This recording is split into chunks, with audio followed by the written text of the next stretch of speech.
మరిన్ని వీడియోల కోసం సబ్స్క్రైబ్ చేసుకోండి. అదేవిధంగా పక్కనే ఉన్న బెల్ ఐకాన్ని క్లిక్ చేసి వీడియో నోటిఫికేషన్స్ని పొందండి.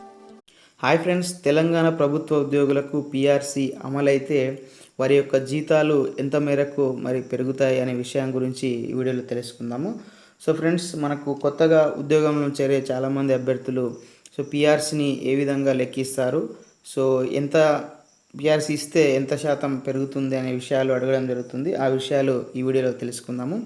సో ఫ్రెండ్స్, మనకు చూడవచ్చు ఇక్కడ పిఆర్సి 2018ని ఏ విధంగా లెక్కించాలనే విషయాలు మనం తెలుసుకుంటున్నాము. సో పిఆర్సి అంటే పే రివిజన్ కమిషన్, దీన్నే మనం వేతన సవరణ సంఘం అంటాము. సో ప్రతి 5 సంవత్సరాలకు ఒకసారి ఈ వేతన సవరణ సంఘం అనేది మనకు జీతభత్యాలు అనేవి పెరుగుతున్నటువంటి ధరలకు అనుగుణంగా పెంచడం జరుగుతుంది. సో ఇప్పుడు 2018 పిఆర్సి అనేది మనకు జూలై 1, 2018 నుంచి అమలు కావాల్సినటువంటి అవసరం ఉంటుంది, అమలు అవుతుంది. సో దానికోసం ఏ విధంగా లెక్కించాలి అని చూసినప్పుడు మనకు ప్రధానంగా 2 విషయాలను పరిగణలోకి తీసుకుంటాము. ఒకటి ఫిట్మెంటు, ఇంకొకటి అమలయ్యే తేదీ ఏదైతే జూలై 1, 2018 ఆ తేదీన ఉన్నటువంటి డిఏ. సో ఈ రెండింటిని ఎవరైతే బేసిక్ పే ప్రస్తుతం 2013 ప్రకారం బేసిక్ పే ఎంత ఉందో ఈ అమలయ్యే తేదీ నాటికి ఆ బేసిక్ పే పైన ఈ డిఏ, ఈ ఫిట్మెంట్ అమౌంట్ను క్యాలిక్యులేట్ చేసి ఈ డిఏను ఈ బేసిక్ పేను ఈ డిఏ ద్వారా వచ్చిన అమౌంట్ని, ఈ ఫిట్మెంట్ ద్వారా వచ్చిన అమౌంట్ని, ఈ మూడింటిని కలపడం ద్వారా వచ్చినటువంటి అమౌంట్ ఏదైతే ఉందో ఇది మనకు 2018లో రాబోయే మనకు ఎక్స్పెక్టెడ్ అంటే దానికి దగ్గరగా ఉన్నటువంటి బేసిక్ పేగా మనము చెప్పుకుంటాము. సో ఇది ఇట్లా లెక్కించడం ద్వారా మనకు ఇంత వస్తుంది. సో ఇక్కడ మీరు చూడొచ్చు, బేసిక్ పే 21,230 అంటే ఇది ఎస్జిటికి సంబంధించినటువంటి బేసిక్ పే. సో ఇది జూలై 1, 2018 రోజు ఎస్జిటి వాళ్ళకు ఇంత బేసిక్ పే ఉంది, అంటే ఇప్పుడు కొత్తగా చేరబోయే వాళ్ళకు. సో ఈ బేసిక్ పే సంబంధించి మనకు ఆ రోజు ఉన్నటువంటి అంటే అమలు తేదీ నాడు ఉన్నటువంటి డిఏ 30.392, దీని ద్వారా వచ్చే డబ్బులు ఎంతంటే 6,452 రూపాయలు అవుతుంది. సో దీనికి మనము ఈ బేసిక్ పేకి ఇంత పర్సెంటేజ్ చేస్తే, సో నెక్స్ట్ ఈ బేసిక్ పేకి ఫిట్మెంట్ ఒకవేళ గవర్నమెంట్ మనకు 40% ఇచ్చింది అనుకుంటే మనకు ఈ బేసిక్ పే మీ ఆధారంగానే 40% చేయడం జరుగుతుంది బేసిక్ పేకి, అది 8,492 అవుతుంది.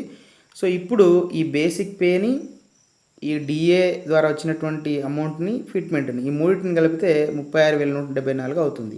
సో ఈ 36,174 ఏదైతే మనకు ఎక్స్పెక్టెడ్ బేసిక్ పే ఉందో 2018 ద్వారా, సో మనకు ఈ 2018 పిఆర్సి సంబంధించినటువంటి పిఆర్సి కమిటీ వాళ్ళు కొన్ని స్కేల్స్ అనేవి రూపొందించడం జరుగుతుంది. ఆ స్కేల్లో ఈ అమౌంట్ ఎంతైతే ఉందో ఈ అమౌంట్ తర్వాత ఉన్నటువంటి స్కేల్ని అప్పుడు ఈ 21,230 ఉన్నటువంటి వాళ్ళకు అలాట్ చేయడం జరుగుతుంది. అప్పుడు ఆ బేసిక్ పేనే వాళ్ళకు 2018 బేసిక్ పే అవుతుంది. సో దానిపైన మళ్ళీ హెచ్ఆర్ఏ, డిఏ అనే అలవెన్సెస్ ఉండడం జరుగుతుంది. సో అప్పుడు హెచ్ఆర్ఏ పర్సెంటేజ్ కూడా, స్లాబ్స్ కూడా ఈ పిఆర్సి 2018లో ఒకవేళ వాళ్ళు అనుకుంటే మార్పులు చేయడానికి అవకాశం ఉంటుంది. ఇప్పుడున్నటువంటి 12, 14.5, 20, 30ని కూడా చేంజ్ చేసుకోవడానికి అవకాశం ఉంటుంది. సో అదేవిధంగా డిఏ ఏదైతే ఉందో మనకు 2019 జనవరి డిఏ, అప్పుడు జూలై డిఏ, ఈ 2 డిఏలు మాత్రమే ఉంటాయి. సో మిగతాదంతా జీరో కిందికి పరిగణించడం జరుగుతుంది. సో ఈ 2 డిఏలు ఆ బేసిక్ పైన ఉంటాయి. సో ఇట్లా క్యాలిక్యులేట్ చేస్తాము. సో చేసిన తర్వాత మొత్తం అమౌంట్ ఎంత వస్తుందో మళ్ళీ దాంట్లో నుంచి మళ్ళీ డిడక్షన్స్ ఉంటాయి. TSGLI, GIS, professional tax, CPS మనకు తెలిసిందే, బేసిక్ పే ప్లస్ డిఏని కలిపి అందులో 10% చేస్తే అది సిపిఎస్ అమౌంట్ కిందకి కట్ అవుతుంది. సో ఈ టీఎస్జిఎల్ఐ, జిఐఎస్, ప్రొఫెషనల్ ట్యాక్స్ వీటిని కూడా మళ్ళీ పెంచడం జరుగుతుంది ఈ పిఆర్సీలో. సో పెంచిన అమౌంట్ ఏదైతే ఉందో దానికి అనుగుణంగా డిడక్ట్ అనేది కావడం జరుగుతుంది. సో ఇట్లా మనకు బేసిక్ పేన్ అనేది లెక్కించడం జరుగుతుంది. అయితే మనకు గతంలో 43% ఫిట్మెంట్ అనేది ఇవ్వడం జరిగింది. సో ఇప్పుడు మన తెలంగాణ ఉద్యోగ సంఘాలు 69% వరకు ఫిట్మెంట్ అనేది అడగడం జరుగుతుంది. సో మనకు ఒక 35 నుంచి 45 వరకు ఉండే అవకాశాలు ఉన్నాయని చెప్పడం జరుగుతుంది. ఒకవేళ 35% ఉంటే మినిమంగా మనకు ఎక్స్పెక్టెడ్ బేసిక్ పే ఇంత ఉంటుంది. ఒకవేళ మనకు 45 చూసినట్లయితే basic pay, expected basic pay ఇంత ఉంటుంది, 21,230 బేసిక్ పే, అంటే కొత్తగా ఉద్యోగం జరిగే ఎస్జిటి వాళ్ళకు. సో ఇట్లా మనకు ఈ విధమైనటువంటి బేసిక్ పేస్ అనేది మనకు ఇక్కడ ఉండడం జరుగుతుంది. సో ఒకవేళ ఆల్రెడీ ఉద్యోగంలో ఉన్నటువంటి వాళ్ళ బేసిక్ పే ఎంత ఉందో అది ఇక్కడ మనం సెలెక్ట్ చేసుకోవాలి. సో ఇంతకుముందు ఉన్నటువంటి అంటే ఇప్పుడు ఉద్యోగం చేస్తున్నటువంటి వాళ్ళ బేసిక్ పే ఒకవేళ ఫర్ ఎగ్జాంపుల్ 30,580 అనుకోండి. సో వాళ్ళకు basic pay expected basic pay ఇంత ఉంటుంది. సో ఇది మనము ఫిట్మెంట్ను ఆధారంగా ఉంటుంది. ఎంత ఫిట్మెంట్ ఉంటే ఎంత ఉంటుంది అనేది మనం ఇక్కడ చూడవచ్చు. సో ఎంత పర్సెంటేజ్ ఫిట్మెంట్ ఇస్తే ఎంత మారుతుంది అనేది మీరు ఇక్కడ అబ్జర్వ్ చేసుకోవచ్చు. సో ఇట్లా ఫర్ ఎగ్జాంపుల్ మనకు 35% ఫిట్మెంట్ ఒకవేళ ఇచ్చినట్లయితే గవర్నమెంట్ అని అనుకున్నట్లయితే మనము సో ఇక్కడ మనం చూడవచ్చు ఎక్స్పెక్టెడ్ బేసిక్ పే 50,577 ఉంది. సో ఇది ఎక్స్పెక్టెడ్. సో మనకు యాక్చువల్గా ఏముంటుందంటే వాళ్ళు రూపొందించినటువంటి బేసిక్ పే ఏదైతే ఉంటాయో మాస్టర్ స్కేల్స్, ఆ స్కేల్లో దీని తర్వాత ఉన్నటువంటి స్కేల్ను మనకి ఇవ్వడం జరుగుతుంది. సో ఫర్ ఎగ్జాంపుల్ ఈ 2013కు సంబంధించినటువంటి పిఆర్సీ సంబంధించినటువంటి స్కేల్స్ ఇక్కడ మనం ఇవన్నీ చూస్తున్నాం. సో ఇక్కడ మనకి 50,000 పైన ఏముంది ఇక్కడ చూడవచ్చు 50,577. సో ఇవే స్కేల్గా అనుకుంటే మనము 50,577 ఉంది.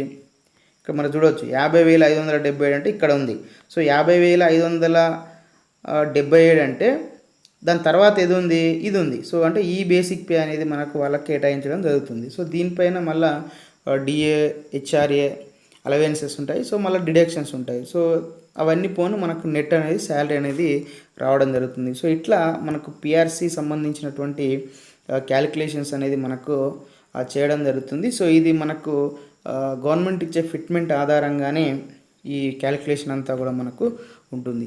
సో ఇది ఫ్రెండ్స్ మరి పిఆర్సీ 2018 సంబంధించినటువంటి క్యాలిక్యులేషన్ సంబంధించినటువంటి సమాచారము. సో దీనిపైన మీకు ఏమైనా డౌట్స్ ఉంటే కామెంట్ సెక్షన్లో అడగండి. సో దానికి రిప్లై ఇవ్వడానికి మేము ప్రయత్నం చేస్తాం. సో ఈ వీడియో మీకు నచ్చితే లైక్ చేయండి, షేర్ చేయండి. ఇలాంటి ఎడ్యుకేషనల్ ఎంప్లాయ్మెంట్ టెక్నాలజీ సమాచారం పొందడం కోసం మన యొక్క యూట్యూబ్ ఛానల్ వెంకట్ బిటిని సబ్స్క్రైబ్ చేసుకోండి. బాగా friends, thanks for watching this video. Bye, have a nice day.